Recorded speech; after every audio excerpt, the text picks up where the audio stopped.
बिस्मिल्लाहिर्रहमानिर्रहीम।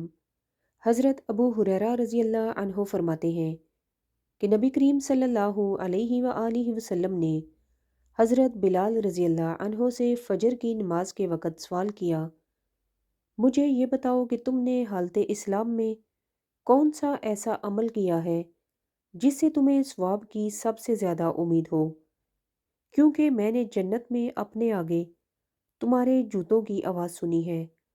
हज़रत बिलाल रज़ी अल्लाह अन्हो ने फरमाया, मैंने ऐसी ज़्यादा उम्मीद का कोई अमल नहीं किया सिवाय इसके कि रात और दिन में जब भी मैं पाकी हासिल करता हूँ तो इस पाकी से जिस कदर मेरे मुक़द्दर में है नमाज ज़रूर पढ़ लेता हूँ।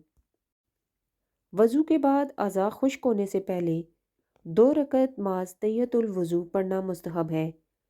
इसी तरह गुस्ल के बाद भी 2 रकत नमाज मुस्तहब है। अगर 4 रकतें पढ़ी जाएं तब भी कोई हर्ज नहीं, मगर वो मकरू वक़्त में ना पड़े।